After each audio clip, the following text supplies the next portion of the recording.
Today on CityCast Nashville, in the wake of yet another pedestrian death on our roads, we've called in reinforcements to fix our dangerous infrastructure. Joining us to play Sim City with ideas from around the world is journalist Sarah Goodyear, co-host of the podcast The War on Cars. It's Monday, August 17th. I'm Rachel Iacovone, and this is what Nashville's talking about.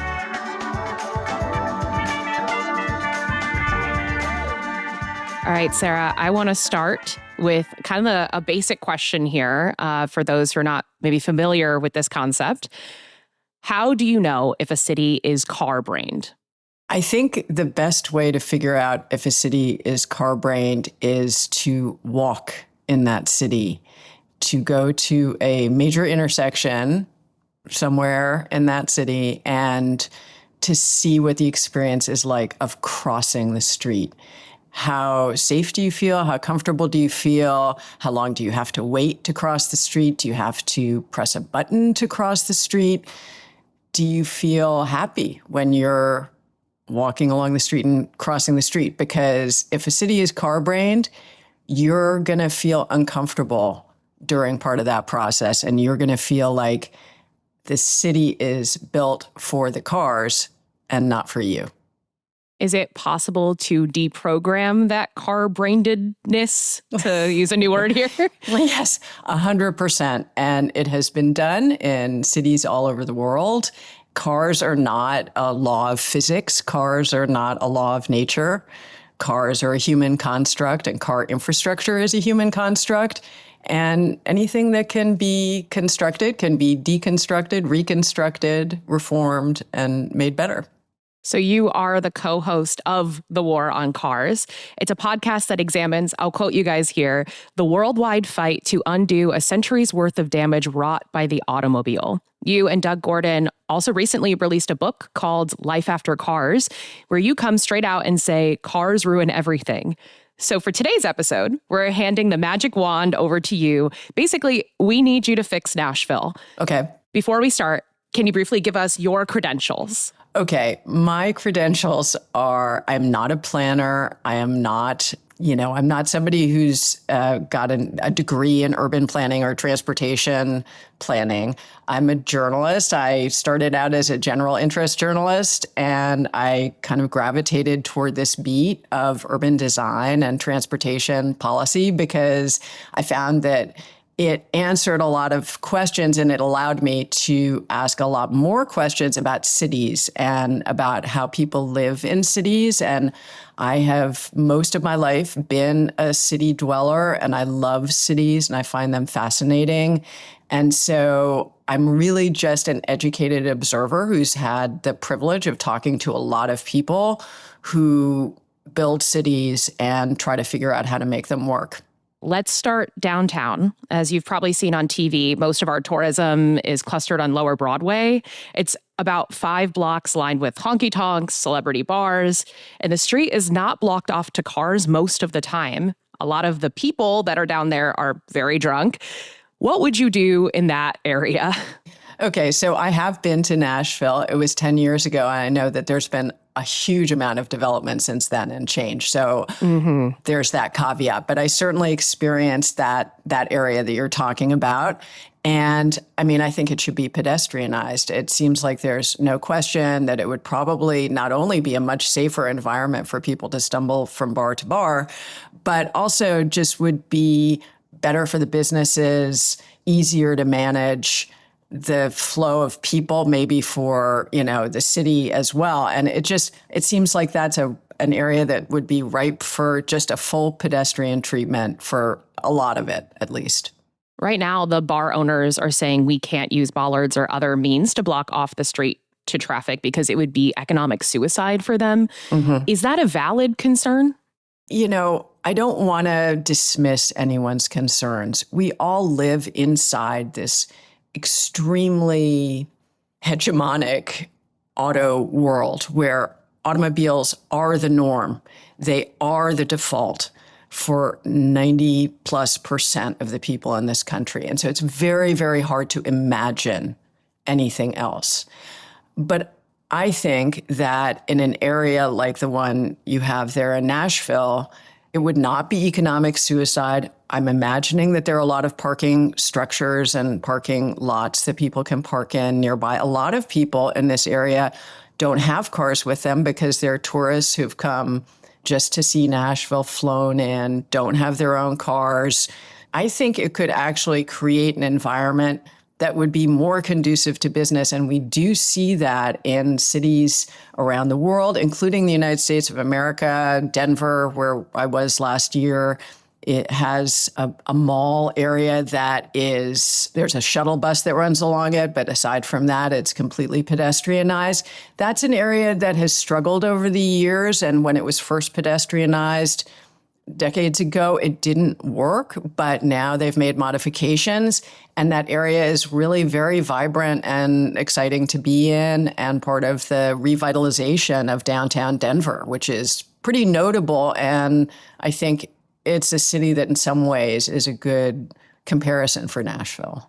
I want to zoom out to a sort of nearby neighborhood to downtown. It's called Germantown. I don't know if you got a chance to head that area when you were here, but it is one of our most walkable neighborhoods if you live there. It's townhomes, multi-use apartment buildings, and they're connected by these narrow streets and sidewalks.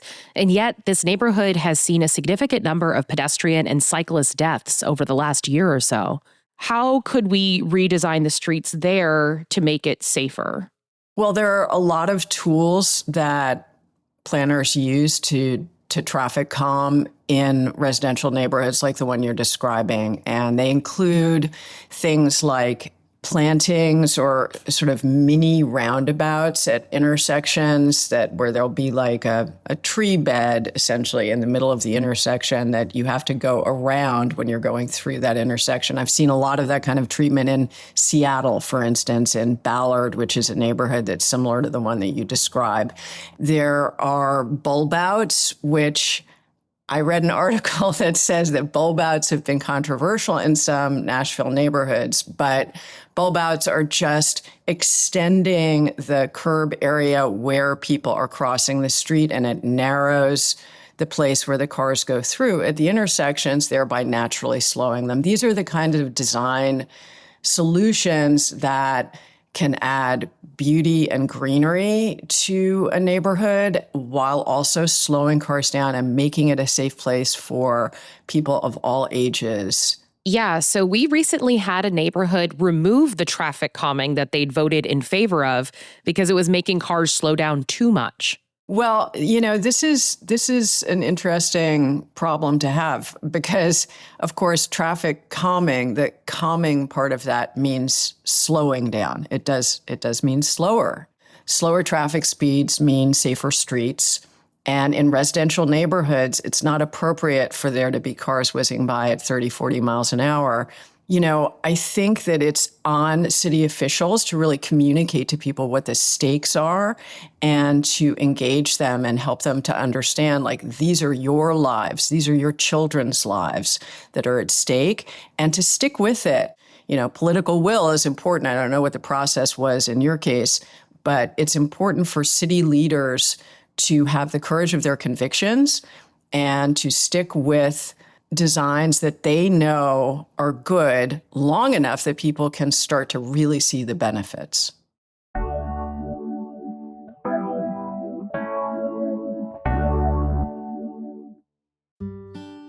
Hey, Nashville, make plans to skip the yard work, errands, and patio grill duty on September 19th and 20th and head south to Alabama's beaches for Freedom Fest at the Wharf in Orange Beach. It's a fall weekend with live music in the background, a salty breeze in the air, and plenty of room to settle in and actually enjoy yourself.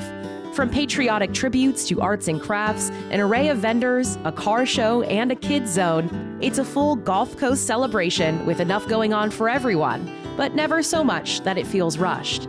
September is just around the corner, and keep in mind that nonstop flights at Allegiant from Nashville to Gulf Shores get your vacation started quicker. So plan your Freedom Fest getaway today at alabamasbeaches.com. Hey Nashville, it's Rachel Iacovone, host of CityCast Nashville. Every day on this podcast, I try to ask questions that no one else in town is asking. Some might say I'm a little nosy. Others might realize I'm just a zillennial raised on the hot goss blogs. Either way, I'm not here to gatekeep. I'm here to share the answers with you. And as a listener of this show, I know you love being clued into what's going on before anyone else.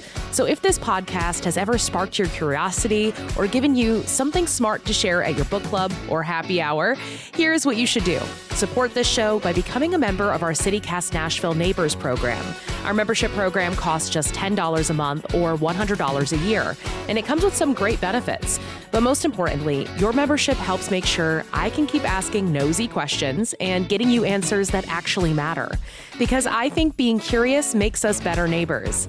Go to membership.citycast.fm/Nashville to read about member benefits and join now. That's membership.citycast.fm/Nashville. And thanks for your support. Well, that brings us out into the rest of Nashville, which is not walkable. We are laid out on a hub and spoke system where cars hit freeway speeds on 5-lane roads.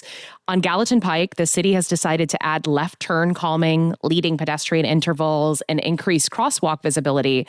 Is it even possible to make giant roads safer while also keeping them giant? I think the answer to that is probably kind of. In other words, it's possible to reduce fatalities and injuries on these high volume roads, which some people call stroads. I think we're all familiar with them, all of us who live here in North America, these big wide roads. They may have sidewalks along the side, but it's not a fun place to walk. It's not a pleasant place to walk. And it can feel really scary when there are cars going at high speeds next to you, even if you're on a sidewalk. So I don't know that you can actually have both. I don't think you can have a highway and a street. You can definitely make them safer for pedestrians and for drivers by slowing speeds with design elements and by increasing pedestrian infrastructure and exactly the kind of remedies that you're talking about. I'm really happy to hear anybody talking about any kind of calming turning, because so many fatalities and injuries happen when drivers are turning into crosswalks where there are people walking where they're supposed to be. A lot of pedestrians get hit in those situations because drivers are concentrating on what the other cars are doing, and they think of pedestrians as just a complete afterthought or anomaly, not expecting to see them because they live in this car-dominated environment. So anything that can mitigate those things is really important. Leading pedestrian intervals are extremely effective, and those are good solutions. Once again, you have to implement them consistently, and you have to stick with them even when people grumble, because the people who come and grumble about these things and the people who call their representatives and the people who complain are often very, very loud, where the often much larger number of people who are vulnerable or are at risk in these situations might not even know about the proper channels to go to for these complaints, and they are not often as loud. And they tend to be in our cities and in our country, a lot of the people who use pedestrian infrastructure are financially disadvantaged people, are marginalized people, and those are people who are sometimes outside of the system in some ways, and their voices aren't being heard. So planners really need to look at the communities and get out into the communities, bring the planning process out into the streets, and really also stand with the people who maybe aren't as loud as some of the others. We're actually in our final year of a 5-year Vision Zero program, and it's been considerably less successful than I think people had hoped. Have you seen Vision Zero programs succeed in other cities? Yeah, they have succeeded in other cities pretty dramatically. The one that comes to mind for me is right across the river from where I live in New York City, in Hoboken, New Jersey. I think it's been 7 years now that they've been no fatalities in the city of Hoboken. Now, Hoboken is a very small city in terms of its geographic area. I believe it's a mile square, but it's very, very densely populated. It's, I think, the most densely populated municipality in the country. So there's lots of opportunities for injury and fatality, but they have, through a very systematic Vision Zero program, brought their fatalities to zero. And another city that's much larger that has done this is Helsinki, Finland. And so, yes, there are cities that not only have put a Vision Zero program into effect, but where it has actually reduced fatalities significantly. New York City, another big city, obviously, has a Vision Zero program that a lot of people have taken issue with over the years. I'm not saying it's perfect. It does provide a sort of ideological framework to say that this is important for us. It is important for us to reduce fatalities. Now, that might seem kind of nuts that you have to say that, but in this autocentric world that we live in, it actually is something that must be said, that we would like it for there to be zero fatalities. I'd be interested to hear how public transportation fits into this picture there in Nashville, because in both Hoboken and in Helsinki and in many, many other cities that have had relatively successful Vision Zero programs, public transit is a big part of the mix. And there are a lot of people who are already using non-car transportation, and there's a culture of street life. You know, in some of these places, Nashville included, you see somebody walking by the side of the road and you kind of go, oh, I'm sorry that they have to do that. Hoboken is a place where you see people walking down the street and it's like, hey, how are you? Because it's a great place to walk down the street. So that is a culture shift. And there have been places that have had dramatic cultural shifts. In Paris, everything has changed in the last 10 years with very robust bike infrastructure, pedestrian infrastructure, street changes, greening of streets, school streets. Copenhagen, which we think of as being such a biking archetype, that city resisted the pedestrianization of its main shopping street for a long time, and there was very violent opposition from the business owners. And now it's considered to be one of the most successful pedestrian streets in the world. It's been that way for decades, and no one would ever think of going back. And then Amsterdam, which again is sort of thought of, oh, we're not Amsterdam. We couldn't do what Amsterdam did. Well, in the 1970s, Amsterdam had an epidemic of traffic death, and so many children were killed that a movement called Stop the Child Murder arose out of that. And people demonstrated in the street and said, we don't want to live in a society where cars are killing children all the time. And it was successful. And the entire city of Amsterdam was, over the years, redesigned to be at a human scale instead of a car scale. Go and look up before and after pictures of Amsterdam. Amsterdam in the 1970s was just as car choked as any American city. Again, all of these places have excellent public transportation systems. So I really want to emphasize that without good public transit, it's very, very hard to ask your residents to think about living without a car. Not everyone will bike. Not everyone will walk. Some people can't. The weather can be a problem. And so really good public transportation is an investment in creating a human environment that is a place where humans can thrive. How should a geographically enormous city like Nashville rethink the concept of public transit, especially given the constraints from our Republican state leadership here?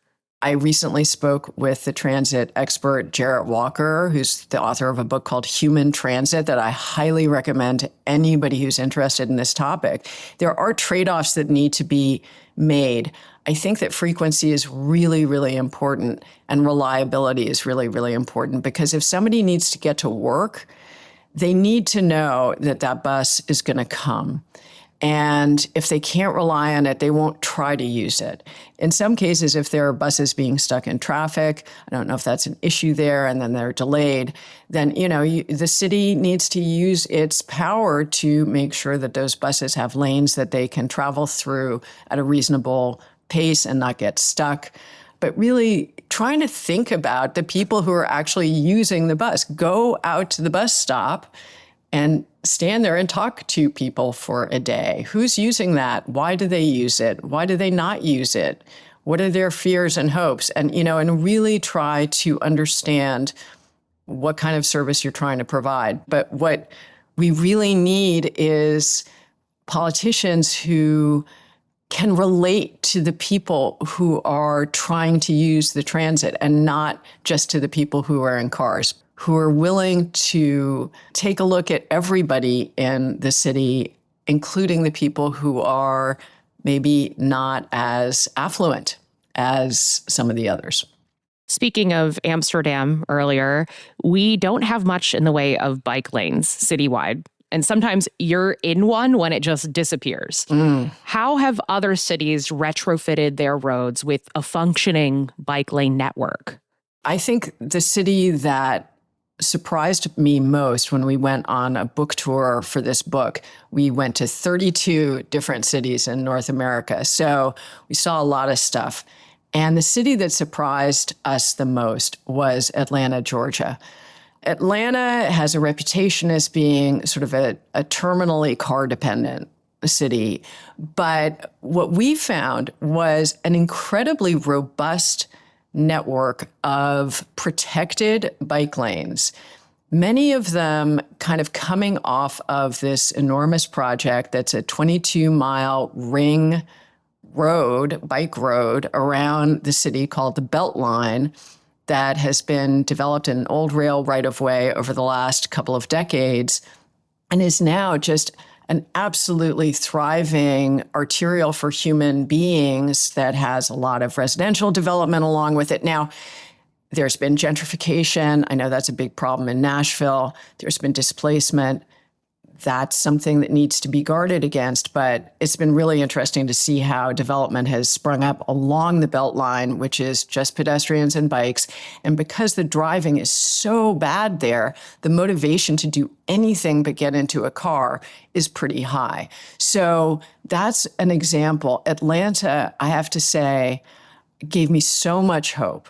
And the other thing that has really unlocked Atlanta and its bike infrastructure is the rise of the e-bike. E-bikes are extremely popular in Atlanta. It's a very hilly city and it is very hot. Having an e-bike makes all the sense in the world. And those e-bike trips, I believe, many of them are replacing car trips. And I think that is something to really watch because people are so frustrated by car commutes. They're so draining. They're so difficult and they stress us out so much. If you provide a safe network and a safe place for people to ride and they have an incentive to ride because driving is terrible, then you have a chance of getting them out of their cars and they have a chance to experience something that's fun, that's healthy, that's much less expensive. We often say, the car promises freedom. It does not deliver freedom. It delivers a very expensive, burdensome way of getting around that can be really limiting. Whereas if you have choices, if you have, okay, maybe there's one car in the family, but then you have an e-bike and you have a bus and you have, a coffee shop on the corner that you can walk to, then your life becomes one where there's more freedom, more choices. That's what this is about. This is not about we want to take your car away from you. This is about, wouldn't you like to have some choice about how you get around? Wouldn't you like to not, anytime you ever had to do anything, walk out your door, get in your car that you fill up with gas that's expensive, turn it on, and do all the things that you have to do? Wouldn't it be nice to just be able to do something different from that? That is the freedom that we're talking about. In the examples you're giving, I'm noticing you're still saying one car household. Yeah. So do you believe that automobiles and humans can ever peacefully coexist? I do believe that because I've seen it. And once again, I'm going to give European examples, and I know people think that they're not applicable to the United States. I'll just pick a city in France, Toulouse, which is a smaller city in the south of France. They have a lot of streets in the medieval center of the city that are essentially pedestrianized. They have retractable bollards that allow residents and deliveries and emergency vehicles to go into those streets. But then in the streets immediately outside of that area, you have mixing with cars and bikes, and pedestrians are moving through zones together. And the cars are going at very low speed because the streets are very narrow and everybody's kind of like just getting along. Like, it's okay. It can happen, but it can't happen if the cars are going 40 miles an hour. It just can't. Well, thank you so much, Sarah. I wanted to ask you, are you coming here on the book tour? Because we can show you some stuff. We are doing some appearances in the fall and spring coming up. And I think Nashville is on the potential list. I would be really interested in getting a tour from you guys and seeing what it's all about. And I just want to say anecdotally, I had such a good time in Nashville when I was there the last time. I really, really enjoyed it. And it's such a cool place, and it's got so much going on culturally, and I would love to get to explore it again. So maybe we'll see you down there. This just in, we are officially on the list. Our friends at the War on Cars pod will be coming to Nashville for the Southern Festival of Books, which is October 17th and 18th this year. We can't wait to give them the grand tour. Stay tuned on our socials as we show them around all the most concerning infrastructure in the city.